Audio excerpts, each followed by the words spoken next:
Welcome to Sci-Fi Corner, a subsection of Bringing Down the Grindhouse, a podcast where we discuss horror in media.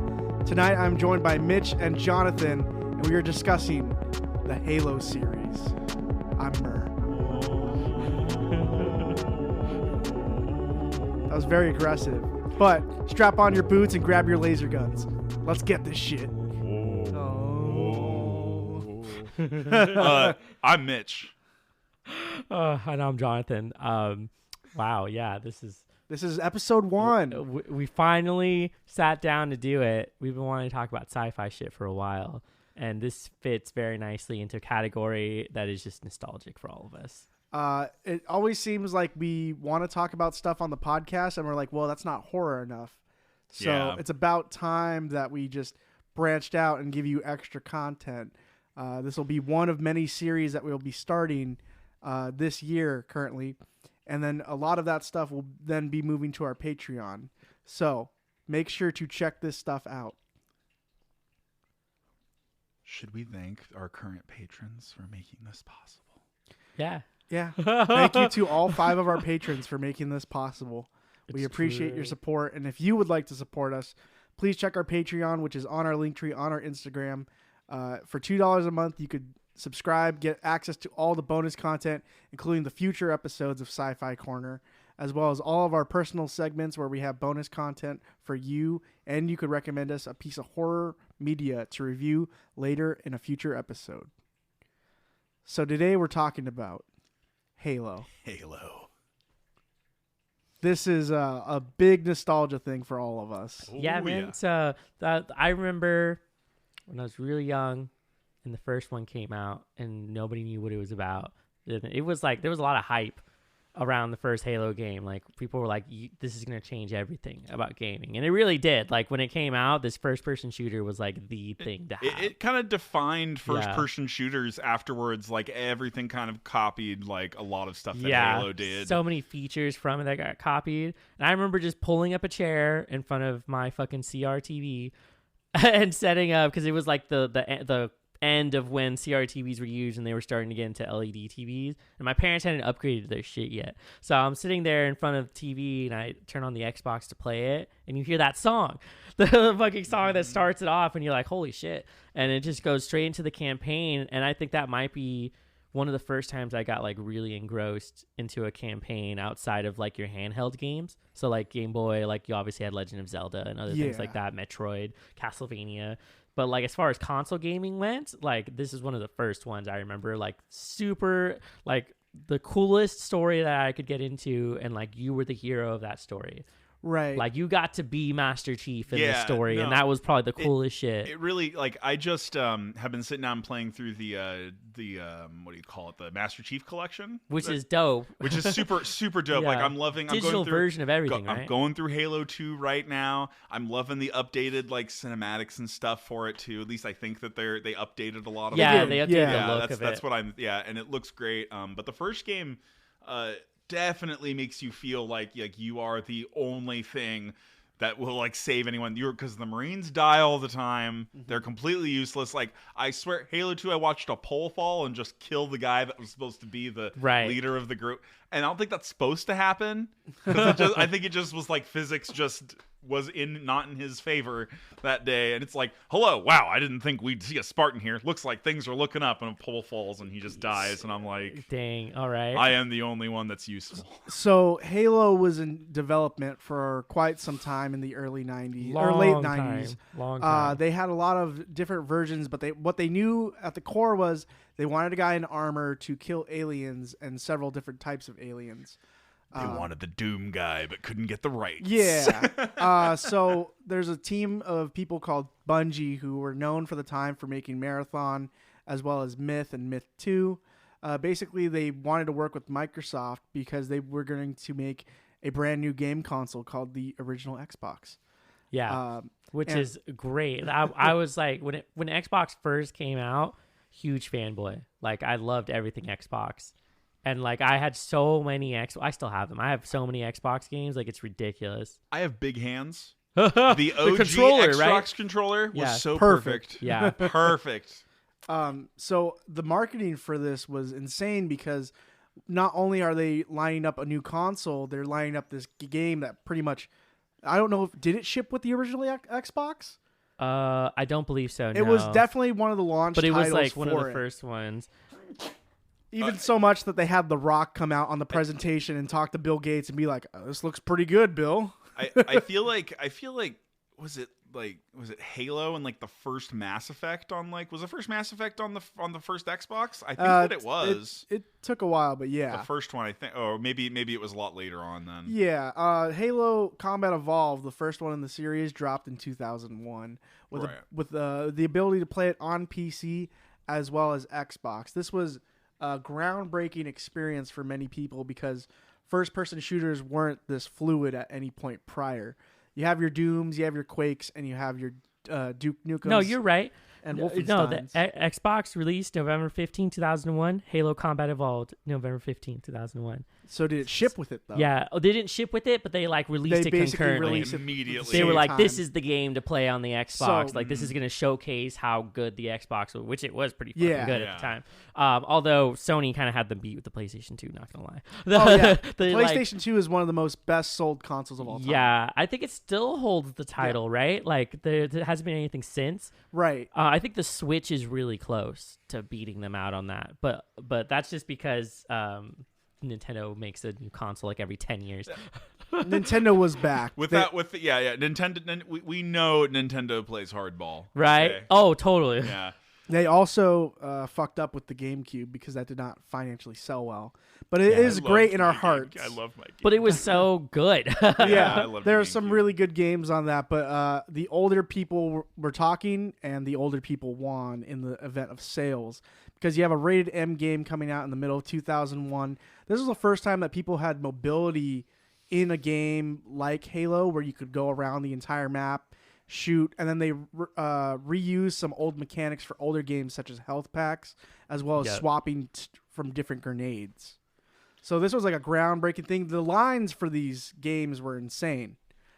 You could watch on YouTube lines for Halo 3, 2, and 1, and they're out the door. They're miles long sometimes. I didn't personally play Combat Evolved as a kid. My game that I started on was Halo 2. So Combat Evolved, Wait, how old are you again? I am 24 right now. Okay, so that's the difference. Yeah, because I'm 30.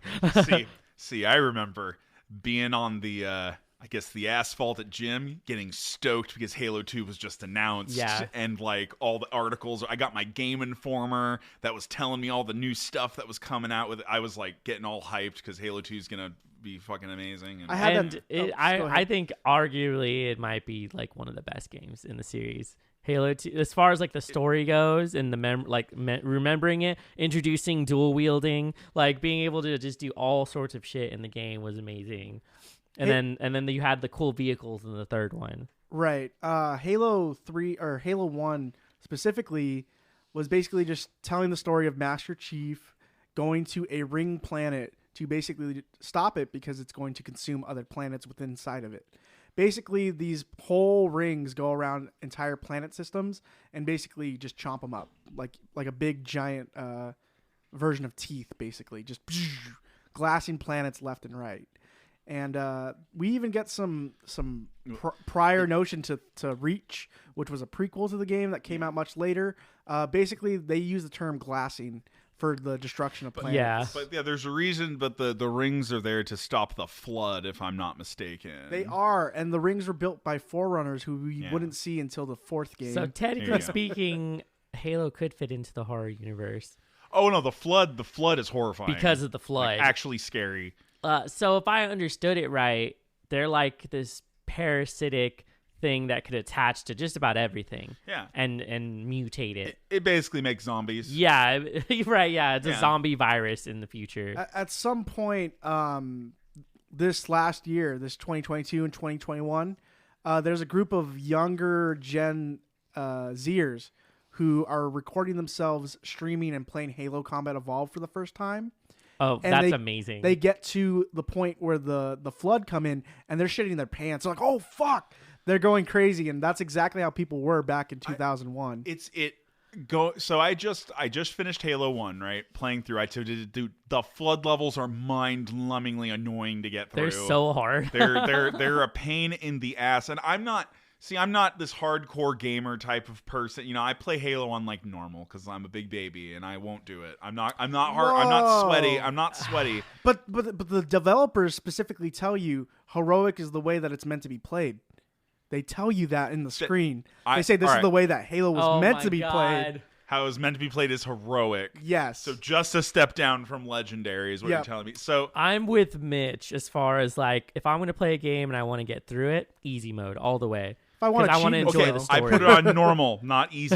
He's like, whoa. Normal. Hold on. You know, same I'm shit. a normal guy. Yeah, there you go. All right. But anyway, so regardless, the flood levels are still difficult, and I noticed it felt a little different in Halo 2 fighting them, and I think that they designed the encounters with them a lot better in Halo 1 because you really do feel like you're constantly getting backed against a wall or you need to deal with. You got to run away, find a spot to shoot him from, keep doing that. Yeah. So the thing was these games basically introduced some iconic weapons when they first started. Yeah. The assault rifle, the pistol that could scope in, one-shot hunters. That shit was wild. The 4-clip sniper rifle and shotguns are also a favorite. And then you have the Covenant weapons, which this is the main villain in the series. Rocket launcher. Also the rocket launcher. Yeah, people love that shit. Rocket launcher. We have the plasma pistol, the needler, all this, the plasma rifle, as well as the Covenant carbine. Everything about this game is iconic in how they look in the models and how they fire as weapons. The fucking sword, the energy sword. Like the energy sword is like now a symbol of the game. Like everybody recognizes. I mean, and Master Chief. Master Chief is so easily recognizable. Yeah. You know who Master Chief is. Yeah. Like if you're in the last generation, even you know who Master. He's Chief as is. iconic as Sonic or Mario at this point. There could be a possibility that a lot of younger people might actually know who he is. It's like at this point, people who are like freshly 18 might not know how like big Halo was when it first came out. Mm-hmm. Also, there's always been this lifelong feud between this series and the Call of Duty series. You're either a Halo kid or a Call of Duty kid back in the day. Man, I stopped playing Call of Duty like, what was it? World at War? World at War is a good one. I think that was it. I think I played the first one. Was Modern Warfare. That's the only good. Call of Duty game that I played. Other than like the second Modern Warfare. Yeah. That one was just really edgy and I had to get my edgelord on. It really was. They were like, let's make it edgier and cringier, and they made Black Ops. But what made it cool is like because I came from playing Halo Combat Evolved, right. Halo 2, Halo 3. I came from playing all of those, and then I went to like Modern Warfare and like bullets going through chairs and shit like that was stuff that never occurred to me. But that's like realistic shooting sort of idea. That's what actual like combat like that is like. Yeah. And so it changed definitely my perception, and I found that very interesting, and I loved that about that. Being able to shoot through objects is very important in shooters for sure. Yeah, I don't think you can do that at all in Halo. No, you cannot. No. I guess that's what kind of gives it life. You want to be hitting the other people, so you're not going to be trying to shoot through. So that was a huge appeal for me when I was playing Halo, was that I knew going into it that it was pretty unrealistic. And I wanted this like crazy fucking world where you get to like throw a grab thing on the ground and go flying while you're like shooting down at someone. Like that was the shit I signed up for. That's the action that I want to. Yeah, so like I knew that going into it, and so it was fun. And then you had this story that was like story and music combo that was way harder than it should have been. And I mean, like, it was fucking good. Like, this is so good. What's his name? Martin O'Donnell? Martin O'Donnell. Also known as Marty O'Donnell. Like, insane. They're just like, I can't believe he came up with something like that for a video game. Like, several notes will just bring you nostalgia if you grew up with this stuff. As someone who really liked virtuoso guitar players when I was a kid, and still do actually. Finding out that Steve Vai played on the Halo 2 Yeah. soundtrack and did the guitar solo on it, which is one of the most epic parts in that friggin' Did game you see the as video well, of them when they were like getting it together and they're like, "What do you think? What do you think Yeah. about this?" And he was like, "Yeah, hold on one sec," and then just fucking goes into the solo like it's like made the first time he does it, and Vi they're is like, something "Holy else. shit!" Yeah, Vi, Yeah. They were like, "That's the They're one." like, "That's it. Do it That's again. the- We're gonna record yeah. it." It's like, yeah, I can do that again. You're like, Vi is just an alien. He's not a Insane. real person. I love that early 2000s, late 90s video of all of them sitting in the studio together to make that Yeah. shit. It's fucking cool. Marty O'Donnell would come back for pretty much every single soundtrack, except he fell off during Reach. He left so they could get Hans Zimmer to do that one. Of course. And then from then it's been Hans Zimmer until the most recent one, where I'm pretty sure they just got some kind of shoegaze band to do their music, which is super fun. All right. But there are iconic themes and there are iconic chord progressions. How did I that not know just that Hans Zimmer hit did some of the people. music? Right? I did not know that. Eventually, I mean, we have this story in Halo 1 where basically they want to blow up this Halo ring, and Chief, with the help of Cortana, a blue AI unit that is unique and personal to him, basically take over, and they end the series off with a Halo exploding. And you feel like it's the end, but the Flood are still around. Yeah. They kind of leave it for a sequel. And with the amount of sales that they got, a sequel was what had to happen. Yeah, they had to have it. And Halo 2 then later came out in the year 2004. Not long after, just a few years. Yeah, 3 years later. And this is where I started my Halo journey. Nice. My cousin had an original Xbox, and whenever he would go to work, he'd pop in Halo 2 for me and say, "Here you go, you could play this for 6 hours." And I was floored. Sounds like my childhood almost. Yeah. Yeah, for real. This is like this is tapping into this period of time when you were a kid where you could come home, watch whatever afternoon cartoons, and then play video games for who knows how long because you had no other responsibilities. You know, you're like waiting for dinner, like you're like for your parents to make whatever it is they're making for dinner. I mean, even so, the gripe for the child to get the M-rated game has always been a heavy-handed thing in history, as we see. Ironically, my parents did not give a fuck. My dad was like, "Yeah, you want to play a shooter game? Fuck it," and like would just go and buy these things, no problem. So my parents got divorced. Yeah. That's a thing. But I played the first Halo because it was my step uncle that showed me the first Halo, and also showed me Unreal Tournament 2004 and all of those fun games, which were great. And then he lent me Doom 3, and like. Ooh. I don't know why the other games were not a problem, but Doom 3 was a problem. I was not allowed to play that one. My stepfather did not want me to It's very scary. play Doom. Apparently, yeah. I played it anyway without him knowing, and it scared the shit out of me. But not like I had nightmares, but I was just too freaked out. Like I'm still freaked out by horror games. It's probably the most like horror-esque because in the original version, you have to swap to your flashlight. You don't have it mounted on your gun. Yeah. So you have to go through every corridor being ready for action. Is this the same one that has the heartbeat like in the controller when shit gets close to you? Yeah. Yeah, I thought so. That as well, but it was all space corridors, super tight. And that's what happens in Halo 2. Eventually, you have these very large landscapes that are vast and very beautiful with oceans and beaches and whole cities and like New Mombasa in Africa. And then finally, you have to get to a point in Halo where you get on either a Covenant ship or like an area of the UNSC buildings. So you're going through corridors, you're going through a lot of hallways, you're going through the heart of what is basically the enemy, and that is all just indoor kind of sections. I'm glad you brought up Unreal Tournament 2004 because I grew up on Unreal Tournament, the original, and that is the only game I could compare prior to Halo that had the same kind of mobility. However, Halo did solidify the two-weapon max. And so you have a whole generation of people who are used to the Duke Nukem Doom style where they could just swap on a scroll wheel.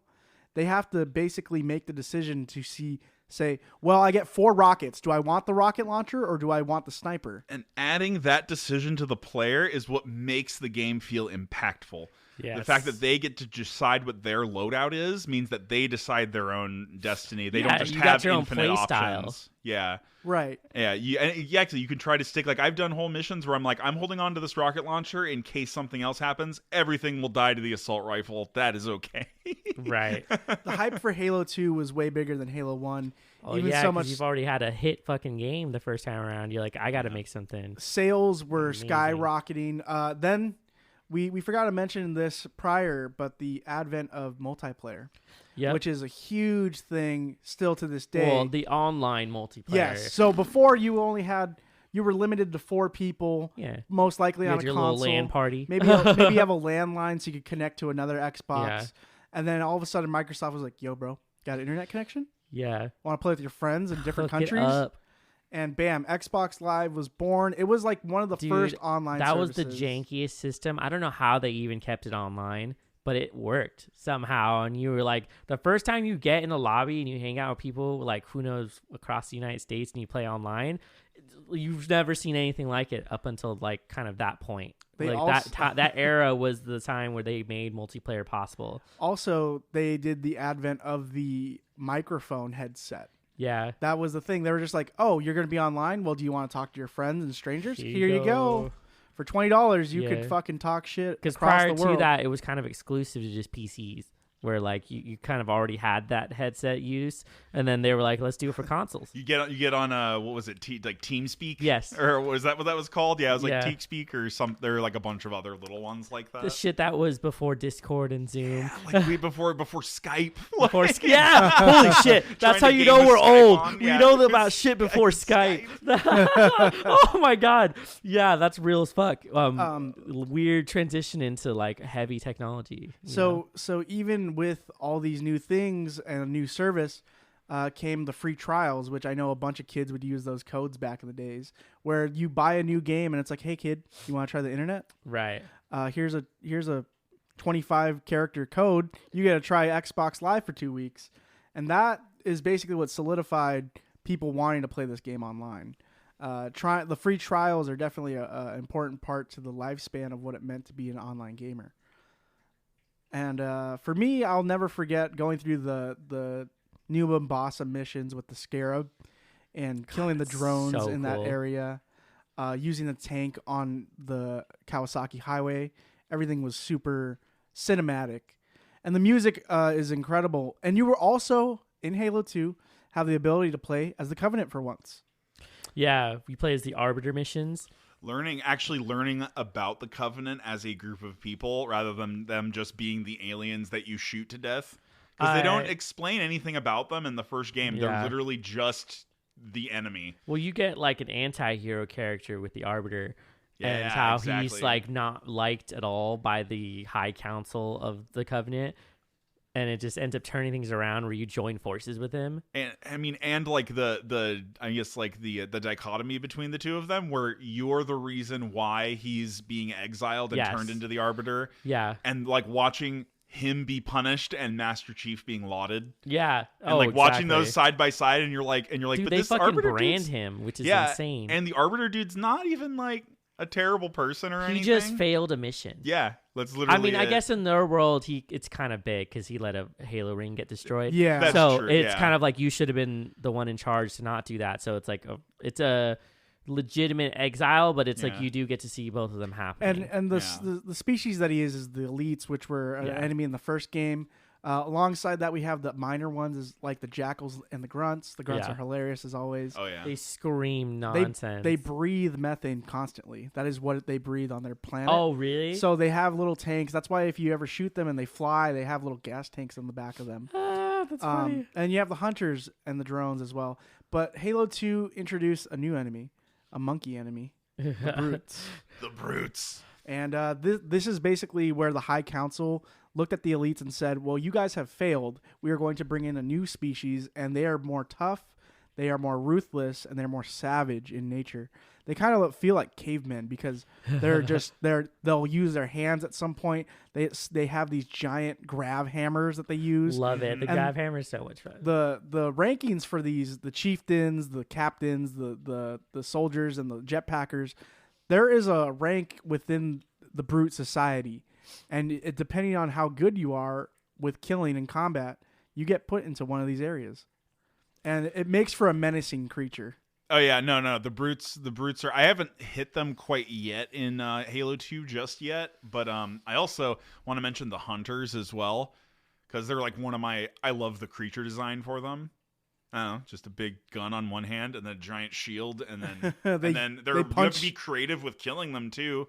Should be good anyway. Yeah, that's the thing, because they'll take multiple grenades, multiple shots of the assault rifle or sniper. But the best thing about Halo was that in the first 2 games, it just took one shot from the Magnum pistol to the back. Which, when people found that out, they're like, what the fuck? I've been spending hours trying to kill these 2 hunters, and all I have to do is jump. Halo 2 is very significant to a lot of people's childhoods. Yeah, I can't tell you how many lines I know from Halo 2 and like the way the story plays out.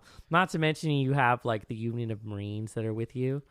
I should also point out that this is one of the few games, besides maybe like Alien, that uses Marines instead of like your army or like any other things like that. And that's like, that has to actually go through an approval process. Who's like, he's in Halo, he's the iconic black sergeant. Is it Jenkins? Is that his name? His name is Sergeant Johnson. Sergeant Johnson. Yeah, exactly. The dude that dude is yelling at you with the He's fucking... just ripped from Aliens. That's yes. He's just that guy. Yeah, whoever was part of the design team was like, we need that guy. Yeah, we need them all just to look like they're from Aliens. Yeah, all the Marines need to look like that. Just chomping out a big cigar, telling everyone they're pussies. Come on, you pussies, let's get up this hill. Yeah, exactly. I love that too, because he like takes no shit from Master Chief. He's like, I don't give a fuck how special you are. He's like, you need to get on the fucking tank and destroy this shit. Like, just always fucking telling him stuff. You were talking earlier that it makes you feel like a hero because Master Chief is maskless. He never takes his armor so off. A big point of the Halo series is that you never see Master Chief's face,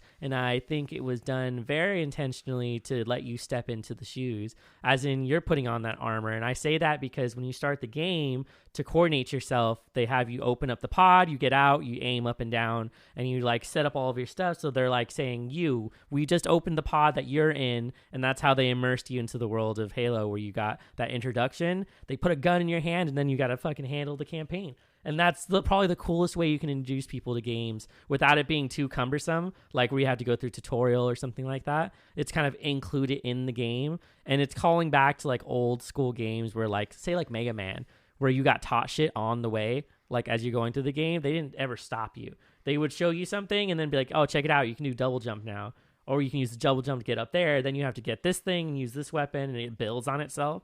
So they kept using that kind of old school game building, which was really important for the whole series. You're also able to jump really high and melee with the B button. Yep. If you're on console. But one of the things that we have to discuss is the birth of the teabag. Oh my God. So prior to this is the game. This is the game that made it. Yeah. Like, so there was no way you could publicly insult someone in the game. Like, you couldn't voice chat. Most of the time, I think you had to use a third-party thing to do it, and you couldn't send messages at a certain time. So what was the way you could insult your enemy? You would crouch, and it looks like you're teabagging someone. And the term itself came about because of the game too, right? Like, somebody named it. Yeah, someone's like, "Oh, he teabagged me," and everyone's like, "What does that mean?" Well, you know how you drop tea into from the bag into your water. It's just like that. The nuts are in your face now. And thus, one of the first video game insults was born, and is still used in like other games. The only prior insult I could think of is rocket jibbing someone in Quake. Where you basically make them kill themselves from their own rocket, and you just say LOL in the fucking chat. I love that. I love that along with these games came along a bit of trolling from people to be like, how can I fuck with other people in these games? And that was one of them. That, and the fact that the game really rewarded you for using melee weapons. So like the sword is a one-hit kill. The grab hammer, I think, is a one-hit kill. And then the smaller weapon, like the pistol, you could just like roll up on someone and kill them with a few shots. Yeah. And dual wielding was also like the big selling point for Halo 2. So cool. The ability to have 2 different types of weapons that you could carry around, and you get a mix and match. Yeah. You want the Needler and you want the SMG, go for it. You want the plasma pistol and something else, go for it, you know? Dude, I love doing the dual pistols. Oh yeah, it feels so good. They shoot so fast. You shoot as fast as you can hit the trigger. So you're just like fucking going ham. I discovered a love for dual plasma pistols. Yeah. Ooh. Yeah. It's just Like very charging fun. them up. You can do that too, but also they fire really fast. and That's they're true, they do fire pretty fast. surprisingly What's effective. really great is charging up a plasma pistol to fuck up the jackals because they all have shields. Yeah. That's true. I fucking hate those guys. I hate the sniper versions of those guys the worst. And they took away because in Combat Evolved you can just melee a jackal in the shield and it takes them out in one shot. Yeah. But you can't do that anymore. Stop! They don't let you do that. Oh, that's whack. They also got a band from out back in 2004 called Incubus to do one song during the Heretic mission, and we listened to that thing. It's super samba-esque with like them playing the main guitar riff and everything. It's super iconic to me, and I'll never forget going into Banshee and using that kind of stuff. Flying a Banshee for the first time in the game is kind of insane because prior to that, I can't think of many games where you could use a flying vehicle. So you get into this thing and you're like, holy shit, this is like alien technology that you get to use. And as you're going through, they really made it cinematic. Like you're watching a whole story unfold. And I feel like this is different than what you had kind of seen prior. Like cutscenes were like definitely a lot shorter. Yeah. There was not too many in some of them. And some of them, they had like, your turn-based shit where like you had the little scrolling text. This is like voice acted. Or you're like standing there and the voices are just kind of happening around Yeah. you from the NPCs around you. And If I'm correct, in Halo 2, there would be a little bar that would come up and it would tell you a different chapter depending on what area you were in. And then a voice cue would hit and be like, okay, well, we need to get you up that tower. Yes. So the game was split up in a way that made it seem like acts. So like you're watching a movie and there's an act. Or so like reading a book. And these were checkpoints, but they were natural checkpoints in the game where you didn't have to stop to save. You just had to get to the area. And then at that point, it would close in. Like it would do the aspect ratio where it would close it in and then you'd have a marker for where they were at. And then like you mentioned, it's like, here's the next chapter of the story. Right. And then you would get some sort of mission briefing where it was like, you guys just got dropped in here. You got to get into this building and get to this location. And like, that was your mission briefing. And then they'd send you on your way, which is cool because it didn't interrupt the story as you were going through. And they were all about telling you that story. And so when you get to play, I don't know, 10, 20 plus hours of the game uninterrupted like that, this led to like the first binging of anything where you're like, I have to get through this campaign in however much time. And the music just drives you through all the way. It makes you go forward with it. There's also a ton of Easter eggs within all these games because the Bungie team is just super. They're fun guys. They make references to their older games. They have hidden areas where you can get skulls to put multipliers and different types of weird ways to play the campaign. You can even make it more dangerous for you to play the game by getting some of these. I want less ammo in mags, so I'm going to put famine on, or I don't want a HUD so I'm going to put blind on. I gotta say, going in without the HUD is cool as fuck because like it's probably the most, I guess, quote unquote realistic way to do it because like you just have your gun and you can tell how much ammo you have on the little number on there. So otherwise, the only thing you have to worry about is your health. But it's cool to play it like that. For some of the guns they give you. Also, not all of them. Halo 2 introduced the shield, but I'll talk about that in a second. Because we're going to move on to Halo 3 now in 2007 with the introduction of a new console 6 years later. Yeah. Super quick. 1 second. Use the bathroom. We're going to take a break right here. We're just going to take a break, but I'm going to just basically just tell you about the shield system in the game. So prior to that, health packs were rampant. If you were in a multiplayer game, you needed to get health packs to be able to keep yourself alive. Yeah. This was how it always was for like Duke Nukem, Doom, as well as Quake. And health Quake packs was huge. have just always been a part of video games since like some of the earliest games. Right. And so there came a point where the developers were like, well, people hate trying to find health packs. I know when I played my first playthrough of Halo 1 on Legendary, they're very scattered. Yeah. And you have to be very systematic about how you use them. Like, oh, I'm at red, I should probably use it. But if I only get hit a little bit, do I really want to waste it? They found out that they could do this thing, and this was the shield system.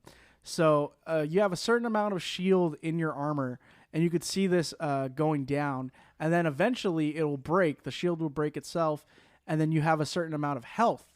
And so it doesn't matter how many bullets you put into a shield. What matters is the amount of bullets that you put into their actual health. And then so eventually it'll flash red, and finally you'll get a kill. And there were easier ways to break shields. Grenades help break shields as well as explosions. Shotguns could take one round to destroy the shield. But headshots are always prevalent as well. And the BR was a fucking insane upgrade to the Halo universe. Having a mid-range weapon with a scope that could absolutely decimate people from far away. Battle rifle was my favorite. With about 4 shots, I'd say. It's called the 4 shot. Yeah. Because you do 4 to the head, they're dead. Yeah, pretty much. And this invented new ways to play the game because they would make new game modes. People were like, well, what if we made it so one headshot, people are done? Yeah. And so that's how you have game modes like SWAT. People also like domination. They love capture the flag. Yeah, King of the Hill shit. King of the Hill shit.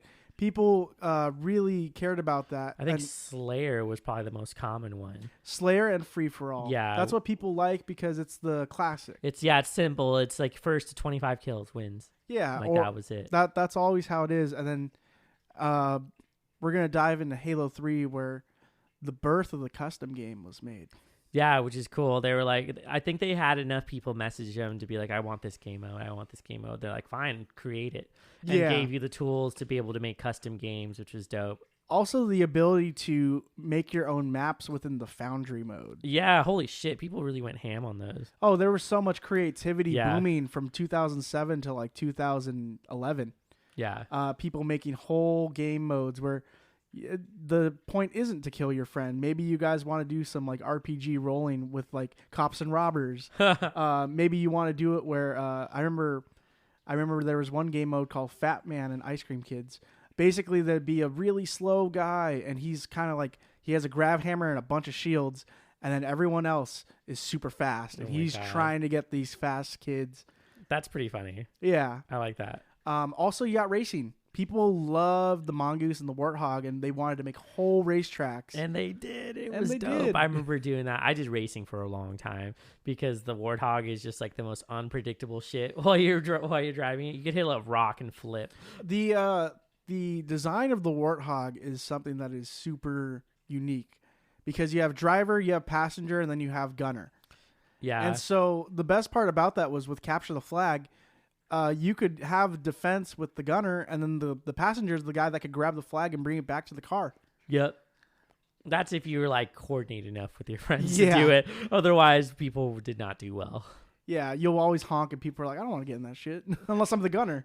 Yeah, really though. Luckily, I was very okay with driving, so I have really fond memories of playing the second and the third game with my friend Michael, who lives in like Utah at this point. But he's in Utah. But him and I used to play it. This is the guy I told you about where we would set up like a tent outside. Oh, yes. And like we would get an extension cord and the TV, the Xbox, and we'd be in the tent right outside my parents' house, like in the backyard, and just be playing Halo 2, and I'd always be the one who drives. Like that was my role. And even now, as we're adults, I mean, even the developers say there's nothing like sitting around on the couch with your buddies, talking shit, drinking beers, and just playing Slayer. Yeah, for real. I think you and I played Slayer that one time. We did. We're like 1 kill away from each other, which was really fun to have someone near the skill level. Yeah, hell yeah. Halo 3 was a monumental game when it came out in 2007 alongside the Xbox 360. At that point, they had received an insane amount of accolades. All the awards, they like mopped the floor with everybody else at the Game Awards. And like they were just dominating. So they were like, all right, we have to make this third game.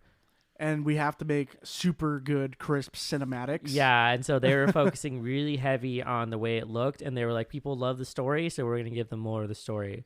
And a part of like the success was the marketing was really good. You got to see... holy shit, dude. Oh my God. Posters everywhere. Definitely like advertising online. This is kind of like... They were able to get it into like magazine ads. This is like when Xbox magazine was a huge thing. Same with Game Informer. So you could get that straight to your house. This is obviously pre like YouTube advertising days. So like the only way they could get the info to you was if like you had a TV commercial or they had sent you to like one of the places. That was the thing. The Halo 3 for the first trailer that debuted at the Super Bowl. Right. That Whoa. debuted at the Super Bowl, and they showed Master Chief using the bubble shield, Yeah. and people went fucking ballistic. Man, dude. is that the one where he's in the desert? Yes. And like he throws it down, and like some missiles come in and hit Yeah, it? and That he was just blocks insane. it. I remember watching that. Yeah, I remember freaking out too. Um, And like, And oh my then- God! Yeah, and then after that, like not long after, you had a huge change within the company, which is the obvious acquisition or sale of the property, basically. we're gonna get to that because it's a little bit further. Oh yeah, just a little bit further. Yeah, I know for one thing, they had that entire trailer where they had some guy paint 100 mini models, and all they did was play the Martin O'Donnell music to it, dang. and just show the close-ups of the Covenant beating the Marines, and the only person that could stand a chance was the guy, Master fucking Chief. Wasn't this also when you could record it your gameplay? Yes, theater mode was So you very can go prevalent. Sweet. Go and check out what you were doing. So like if you did some amazing thing during the campaign and you want to show your friends, you're like, check this out. I need a full 3D view of all of it. And with Xbox Live being more prevalent and available to people because, kids are like, hey, it costs $10 a month for me to play online. Yeah. This is there's a lot of people that say that this is the precursor to what people were doing when they wanted to start streaming. And you wanted to start showing stuff. This Right. is kind of where it originated, along with other games during the time period. I got 20 kills and no deaths. Well, can you Right. prove it? Yeah, and you would show it. And so and this is kind of the inception of what are they going to do? What kind of things could you use to do that? Twitch wouldn't come along for a little while, but still you had the precursor of putting it up on YouTube and having your own YouTube channel where you got to show things. And this is how they got so popular. They got popular because of video games. Right. There was even the developers of Halo 3 would just play games online. And if you were able to beat them in a 1v1 or do something super sick in Halo, they would award you the coveted recon armor. That's true. I forgot about that. Which was something that was very sought out for in the game, and even has some problems with piracy issues. The amount of people during this era that had their credit card information or Xbox information stolen because a person on the internet could provide them recon armor was so much. Even so much that Bungie had to basically start sending emails and say, hey, we will never ask you for your information for us to give you a certain type of armor, so don't do that. So I was one of those kids. I got tricked into thinking I would get recon armor. And Damn. as much as it was scary for me because I've never been fished before, I could only imagine what some other people had to go through. At most, I lost $20 for my dad's credit card, and I got yelled at. But I could only imagine that these people would be spending hundreds of dollars from their parents because their credit cards are connected to their Xbox accounts. I forgot that was a whole thing. I think it even got an article in the magazines where they're like, "Be careful," or stuff like this. Halo 3 was what was going to be the end of a trilogy. Basically, they wanted to make 3 games and move on to some other things. Yeah, they really did. So you really feel at the end of this game that it was all it was going to be. We destroyed the last Halo. We make sure Cortana's good, Arbiter's safe, and we're going back to cryo sleep to basically say goodbye to our friend Master Chief. Yeah. And then a couple years later, in 2009, we had 2 games. We had Halo Wars, which was a RTS, which didn't do really well, but it was cool to expand and try StarCraft-style games within the Halo universe because people love the IP. And then a game that is a game that has 100% of my heart, Halo 3 ODST. Oh, yeah. And this is where a lot of people fell off from the Halo craze because ODST was a different kind of game. You were playing a campaign that was able to make you look for clues like a sleuth detective within a city that has been bombarded, rained on, and destroyed. You are separated from your squad. You're no longer the fat, super powerful Master Chief. You have health. You don't have shield. You're going back to health packs. And you are separated from your squad, and you're on one side of the town, and you have to get all the way to the other side of town to regroup with them. And so it was super moody and atmospheric from the moment that you land and you wake up several hours later in your orbital drop pod, which takes place near the time of Halo 2, by the way. you have silenced weapons, and you have to be quiet. And you are given a silenced pistol and a silenced submachine gun, and the ability to look in the dark with a glowing vision. And eventually, you come across a superintendent computer, and this computer, depending on how well you do in the campaign, could give you extra stuff. You want mongooses, rocket launchers, and snipers. It depends how well you do in finding the archives for the rest of the city. This put you in the shoes of a detective, and it was a very unique play style, and not a lot of people gelled with it when it came out. I don't know if you guys ever played that game. Yeah, I played it. I played it a lot. I played a lot with other people. Like, it was kind of definitely meant to be a multiplayer, and you had such a different vibe because it's following this secondary story or like an alternate. Right. You're not like, it's not so grand as the Master Chief story, but it really gets you with the empathy when you're like learning who these people are, and you get to learn who the team is and what happened and all the people they lost. So you end up getting really into it, and it gets pretty emotional like towards the end of it. Yeah, it really does. I didn't play ODST. I think I had it, and I didn't play through the campaign, but I did play like the firefight mode. Yeah. Whatever that was. Yeah. So not only did the game have a whole original campaign that was supposed to be just DLC. This whole campaign was supposed to be DLC, but they decided to make a full-fledged game. It had all the multiplayer DLC on a separate disc, and then it had a new mode called Firefight, where you and your friends could go into like an arena-style area and just fight waves of Covenant. And they give you different types of drops. You could get a sniper rifle at one point. You could get the rocket launcher. You could have turrets, defense grids, all this kind of stuff.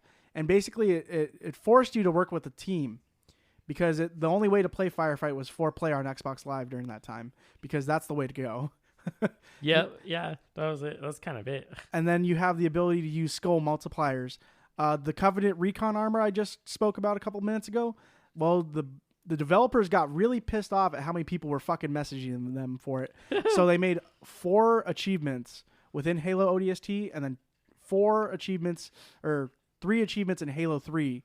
So if you completed all these crazy ass achievements, you could finally get the coveted recon armor in Halo 3. And these were like insane things, like beat the 10th wave of Firefight on Heroic with 4 people over Xbox Live. Only use the mongoose on the last mission with rocket launchers. Complete the last level on Legendary. Like actual challenges. Yeah. The hardest one was the Iron Skull one, where Iron says if anyone dies, you have to start from the last checkpoint. If all of you die, you have to start from the beginning of the game. Rough. And so you had to play that on Legendary while everyone was in Ghosts. And the only way to get that is all of your Xboxes had to recognize that you were on Legendary with the Iron Skull on over 4-player Xbox Live. Right. And so a lot of people fought for this recon, and they finally were able to get it. And it was a big thing of nostalgia. There's some interesting articles about when the Halo games came out that suggests that this sort of eased a lot of the public minds around a military like presence. So like this kind of like sympathized for you the idea that the military was very effective and was there to be heroes and whatnot, because at the time you're having the war obviously in the Middle East. And so people were suggesting that because the game came out, that people were more likely to be okay with the military and what they're doing, which is interesting. They did studies on it. Halo absolutely has a political edge to it. Yeah. Absolutely. What I love to mention about ODST, though, is that that game made it so they could do the opposite. Yeah. Because they're going into a fucked up situation. They would show you the bad side of what would happen. Everything's fucked up. And when there's all these certain data logs that you could find, there's 30 of them in the city. You put that story together, you find that the people here are dead. You find that the Covenant murdered, ransacked, and destroyed everything in the wake. And you were supposed to stop that invasion, but you got messed up during the hyperspace transition. And you're basically trying to fight for your survival. And who's your captain in this? Nathan fucking Fillion. Buck. He is a recurring character, and we'll see him in the next game that comes out in the series. Because with the inclusion of Halo ODST, they put a little pamphlet in there and said, Reach is around the corner. Yeah, which is fucking awesome. I think Reach was a lot of fun. Although I don't think is nearly as good as what came before. So Reach came out next year, 2010. And basically this was going to be the last Bungie Halo game. Right. This was going to be their send-off, and they were going to make it good. And they were going to follow a prequel story. Because there was a book story called The Fall of Reach, which describes the area of the Covenant before the first Halo, how they basically got there, and they basically glassed this planet called Reach. And even Buck's character from ODST is in this at some point. He's able to get off the planet. Oh, that's right. But Halo Reach was like the love letter from Bungie to basically say goodbye, and they were going to follow a new story with a new set of characters in the campaign. And this is where we get Noble Team. Yep. Which is insane. Noble Team is a very colorful band. You are basically the newest member in this. You are Noble 6. Alongside you, you have Noble 1, Carter, the captain. Noble 2, Kat. She is the technical edge as well as the gadgets and hacker. Noble 3, John, the sharpshooter and super crazy Russian guy. I love the voice acting for that. Noble 4 is Emil, the hot-headed shotgun and explosives expert with a fucking skull on his EVA helmet. Yo. And he's the edgelord character. Yeah, he really is. Has the knife on the shoulder and everything. Yeah. And finally, Noble 5, George, the gentle giant who wields a fucking chain gun as his main weapon. Huge. And you are Noble 6. You are a blank character who you could customize all you want in the multiplayer, and they transition to the campaign. One of my favorite things you. to do is to be able to like really customize and make your character unique. And this is like your character that everybody else got to see. Yeah, and it was really cool to see that because you'd make this character in the multiplayer, and they swap seamlessly between campaign and multiplayer. Nice. This game was like more big in scale, and people bought into it because it was the last Bungie game. Yeah, definitely. So they also introduced something called armor abilities. I remember playing the beta for Reach. I remember watching the vid docs, because that's the thing. They always have these vid docs talking about the making of such things. The music was done by Hans Zimmer. It was a different step in the direction from the pianos and saxophone of ODST. They're making a Halo fucking game, and this planet is getting glassed. Yeah, definitely. So it's more big in scale. The best part about Halo Reach is the story that unfolds before you. You are basically losing a planet, and you have to deal with that as well as the emotional impact of losing your team step by step. We were talking earlier about the releases of the games and how they coincided with technology around the time, and like things that we knew of, like the streaming services. For reference, Halo 2 came out 2004. YouTube came out 2005, literally a year after, and then it was flooded with all of these video game videos, which really popularized it, including like kind of playthroughs. This is like the inception of the guides, like the game guides. Because prior to that, all you had was the books, right? Those like printed, big fat books you would have that would tell you everything that was hidden in like every an level. inch and a half. Yeah. And all these games had them. Like I'm pretty sure every single Halo game has had a printed guide. Probably up until the fourth, I think.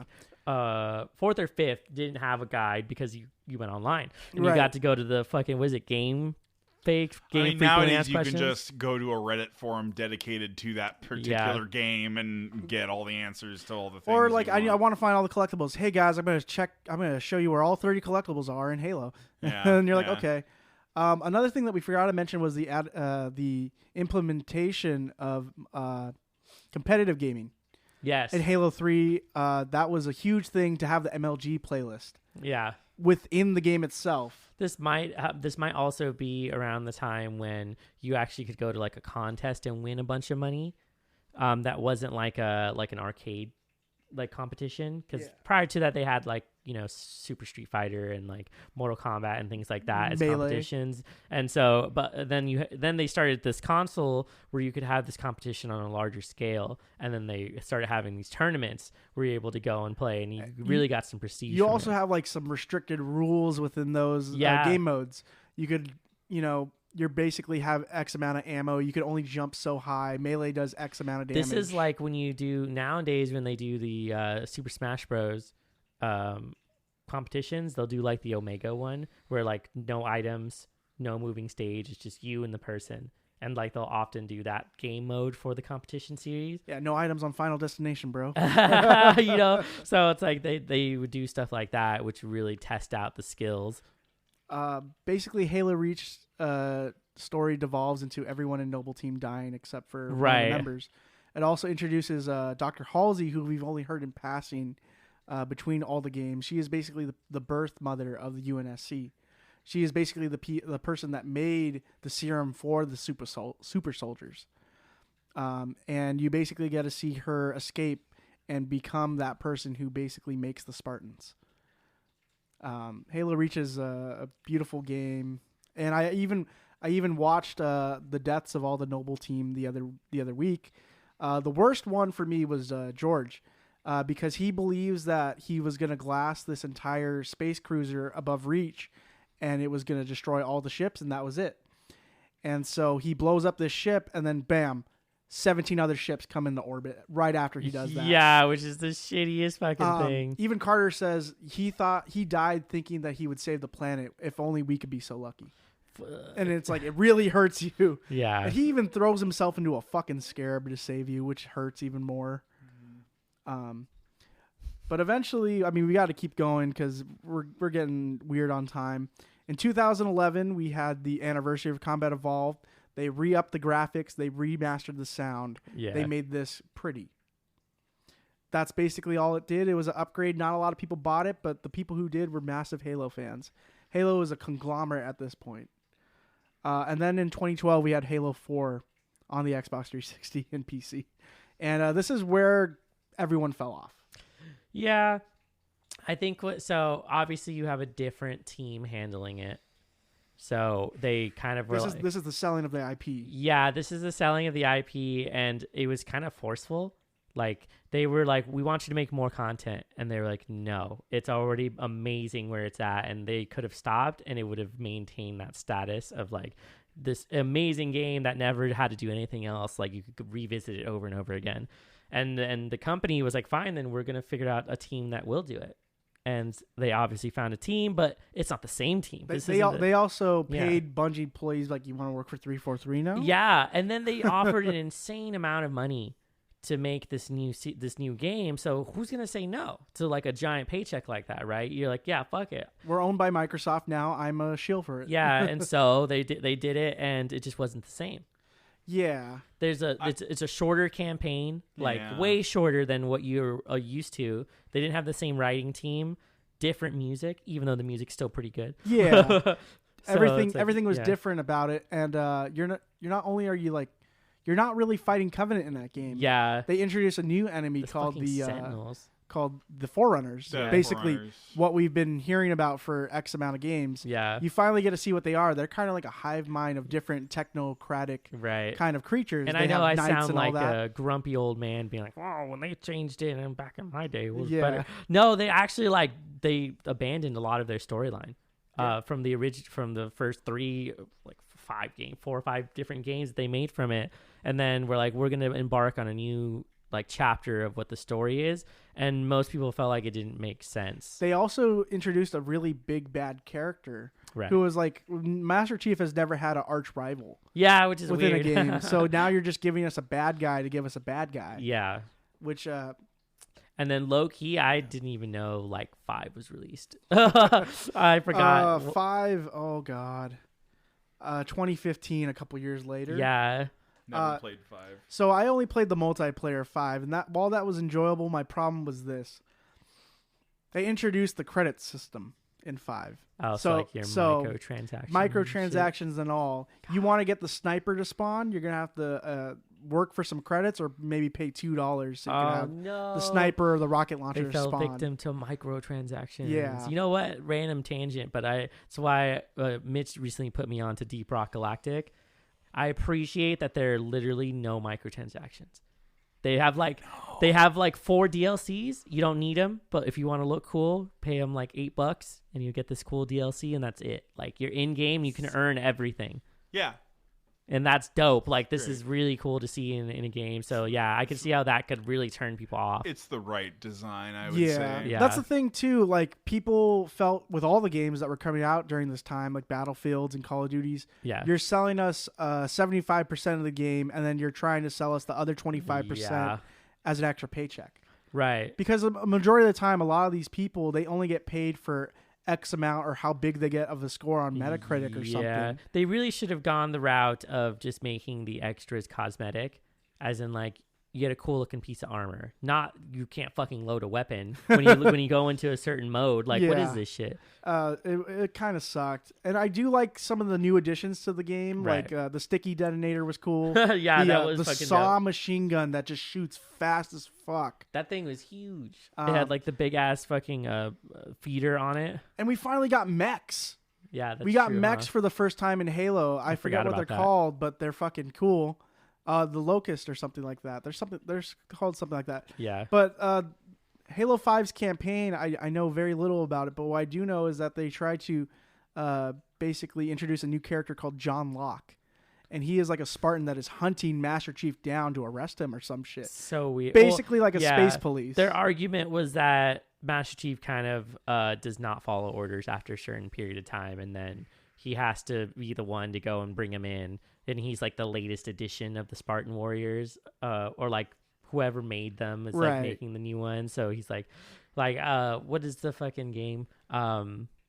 I can't remember exactly what it is, but like they're like, I'm the new one, and I have to come and take care of the older. It's like the Terminator shit, where he goes back and looks for the original Terminator. Like I got to kill the old version of you. Kind of like Blade Runner. To be honest, I think what also happened too was as these games were coming out, the whole video game world was heavily saturated with a lot of games going on at the same time. It's really hard to distinguish your sci-fi game that has inspired all the sci-fi every games one of them around after, you, pretty much, or at least to an extent. And how do you maintain relevance at that point? Bungie came back with Destiny, which sucked dick. Okay, so that game would have been crazy good if they didn't make me get 6 people to sit in a fucking event that took like 3 hours to finish. Ugh. And so it's like otherwise it was dope. Like it was a cool open world game where you got to go in and be like it's like role playing game.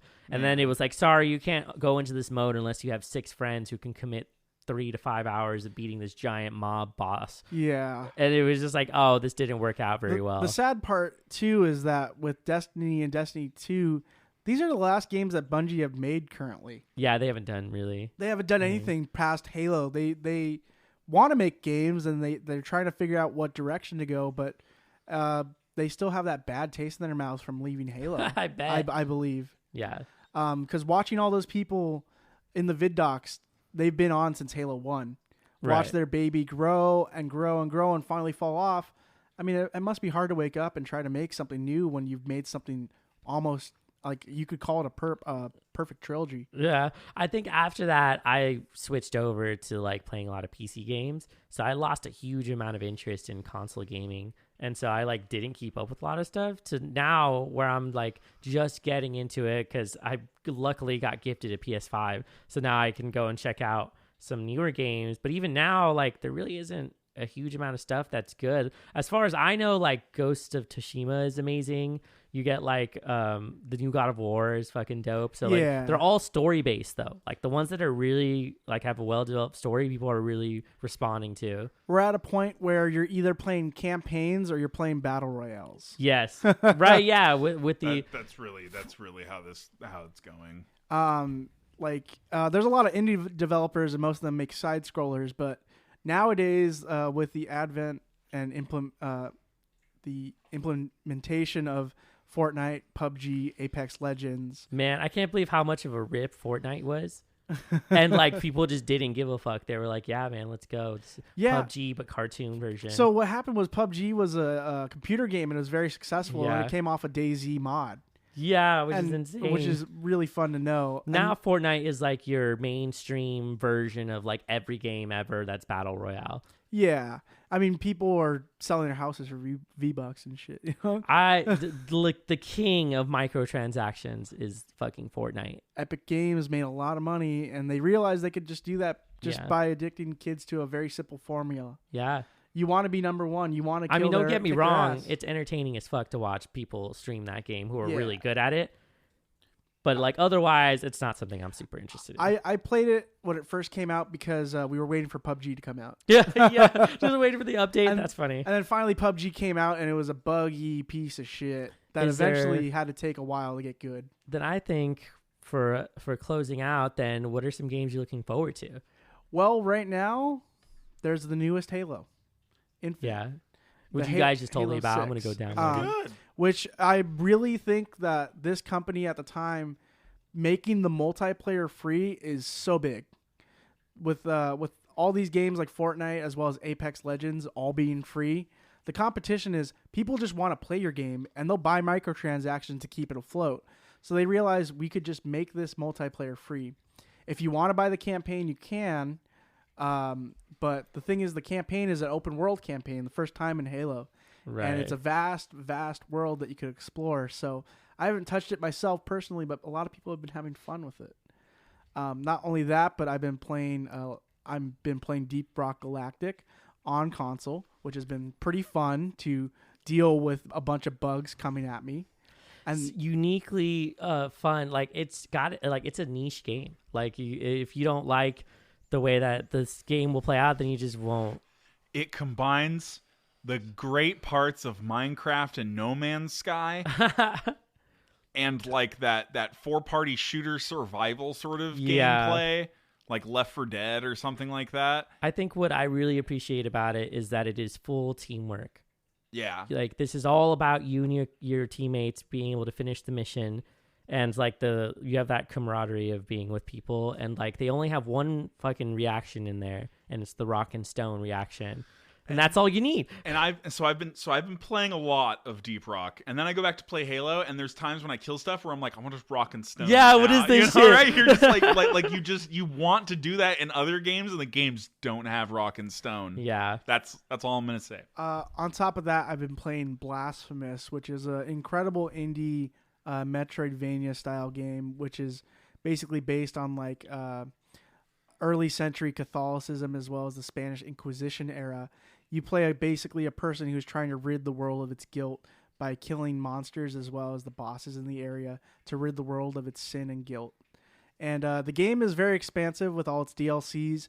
I get very overwhelmed when I look at the map, but I put in 11 hours and it says I'm only 65% done with the game. So I believe that. That should tell you something about it. A kind of a not a lost art, but like underappreciated was just how much like world building they put into some of these games. And I love that Metroidvania became a term to describe the games, because those two games defined what it was to be a side-scrolling game that had that much lore in it, and it's like really brought that excitement for it. So side-scrollers live in their own like I don't know, like a venerable world where like they never will go out of style, because people just love the side-scrolling games. It's super easy to make them too, which is why so many developers are open to it. Like get some cool fucking Cuphead. 32-bit art. Cuphead. Oh my God. Okay. Ori and the Blind Forest, Celeste. Mm-hmm. Cuphead is so underrated too, because of the hand-drawn fucking characters that they made in there and how insanely hard it is. Like, this is the kind of shit that makes you want to break your controller and like punch your screen because it's so hard, but like you keep going back and trying again. What I found out about the Cuphead thing is that they hand-drawn every single frame. Yeah. And so even though he's just stationary for 80 frames, they drew every single one. and then put it in a loop, and that was what you're seeing there. It's in the style of like old 1930s Disney Even cooler. cartoons. Yeah. And the music is incredible, big band swing. It got a really good amount of awards when it got introduced. It's one of those of like really genre changing games, like when Undertale came out, and then like you had Undertale, Stardew Valley. Like these are the things that came out that really changed it. In the same way that Minecraft changed everything when it came out. Like it's such a huge phenomenon now. It is ginormous at this point, where like it's almost weird to get in and play it because there's just so much content. people want that what my dad calls his mental masturbation game, Yeah. where you could turn your mind off and just do nice things Yeah. for a while. And so like even though Cuphead is violent, you're trying to kill the boss. It really isn't that bad. Like it's more of like you're obviously shooting, but like they're It's a cartoon. The They're gun is their finger. They're like shooting little laser beams out of their finger. I was talking more like Minecraft.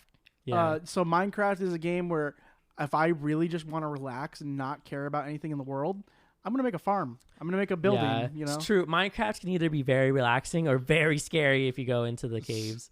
So now that we're tangenting, Yeah. should we maybe wrap up our Halo discussion? Yeah. So right. Yeah, we've gone off into I'm just great gonna video games. pull you guys back now. Fair. Well, I guess we can end with this. In 2014, they made the Master Chief Collection, which is 1 through 4, Yeah. as well as the additions of Reach and ODST. It was basically re-released for Xbox as well as PC. So if you want to go back and play those games on multiplayer with those old settings, old maps, the campaigns with your friends over Xbox Live or a PC and Steam connection, you can. And it's really cool to see that happen. I think it's very fitting that we're talking about Halo right now because we have just been informed that the Halo 3 servers on original Xbox 360 have been disconnected as of last week. Yeah. Sad day. Over 20,000 players went on for the last couple hours. That's kind of wild. Yeah. It's a good amount, but it's not as much as I would have thought. Yeah. But the thing is, we don't know where Halo's going to be going, if they're going to make a 7th or not. There's always the talk of more content for the series. I just looked online. There's a whole series right now of a podcast style audio book, which is like 8-minute episodes of them trying to find Master Chief post Halo Infinite. Oh, wow. All right. There's also the animated series that they made back in 2010. And don't forget the good old boys at Rooster Teeth and fucking Oh Red versus my Blue. God! I can't believe we didn't ever mention that. Yeah, we really forgot about an important That's like piece. The Halo machinima. culture. The machinima. Machinima. Yeah. The fucking skits that they could use with the Halo models. Oh yeah. This is also like they are. I would argue that they are probably the original streamers. Like, Oh, yeah, absolutely. Like they created that. Like they're probably the main people who created the culture of hanging out with your friends, making content, and sharing it with everybody else. And it got so popular that they got an official show made out of it that you Fuck can yeah. find. I think at some point you could find it on Netflix, which was dope. But I don't know if it's still on there anymore. Well, I also wanted to mention, because you brought up Cuphead, the Netflix show is dropping in February. Also, yeah, that's gonna be fucking. Have you seen the amazing. trailer? Yeah, and I'm It looks excited for fucking that. good. Yeah. The only other thing I could think of, which was related to, because you mentioned the closing of servers. So I was playing the Dawn of War 2 Oh, okay. online, and their servers closed a couple years ago. But at that point, I had played like thousands of games on Dawn of War 2, and I was like one of just a couple hundred people who were left on that server, and like we stayed on there until it closed. And like you got the message notification that it was closed, and I was like, "Oh my God!" And so like that was like one of those changing, like life changing things, because like you felt the camaraderie. you outlived the game, like what you were doing on there, because some of these people you're on there, and then like you don't get to access your shit anymore. Like however much time you spent on there, and that was one of those games I was obsessed with. Like I was obsessed with Dawn of War 2 on the PC, Right. and like played so many thousands of hours, and like we're all messaging each other like as it's like closing, and then it just closed, and that was it. So I would imagine it's the same for like anybody who was playing for the Halo ones. It's Like kind of they sad. just stayed on and kept matchmaking until Well, the very end. There's a whole sort of anime deal. about that called Overlord, Oh, where shit. where the game that this guy plays basically is done, and he's the only person left on the server. Right. And he, before the server ended, he changed the code of the game so all the NPCs would like him more. And so he's kind of just like, I can't stop playing because I could keep playing the game and these NPCs like me. Oh my gosh. And he basically becomes a god in this game world. But speaking of servers, I guess that's all we got to wrap up about. But yeah, that's it. I guess I'll see you tomorrow offline for 10 years. Dang. Oh. No, it's so sad. No. This has been the Sci-Fi Corner for bringing down the Grindhouse. Video games, mostly Halo. We're going to talk about all kinds of different sci-fi movies and content within the next couple weeks and months. So get ready for that. We also have our newer segments. Cryptids with Justine will be coming out. Mitch will be streaming on his Twitch as well as reviewing horror games. We also have the Conspiracy Theory Hour, which is going to be coming soon. Monsters with Murr, as always. And then now, Sci-Fi Corner. Yeah. Where we just talk about sci-fi and the implications that it all has within this new technocratic world. That's dope. If you would like to support us, please check out our Patreon where for $2 a month. You could basically help support us as well as recommend horror content or other content for us to review. Also, it helps you get the access to the bonus content when we release it up. Check out our socials. We have the Facebooks, the Twitters, and the Instagrams. Leave us a comment. Tell us how we're doing. Tell us what you like, what you don't like. We have our Teespring where you can buy merch basically based on us. We have all kinds of designs for shirts, hats, cups, and mugs. And then we will be starting our Discord. If it is not up already, it should be when this is released. So our Discord will be up. We want to make a vast community of people who care about horror as well as different things in the world. So please connect with us on our Discord. We appreciate all the love and support, and we love you. I'm Mitch. I'm Murr. And I'm John. Thank you. Woo! Halo! Halo.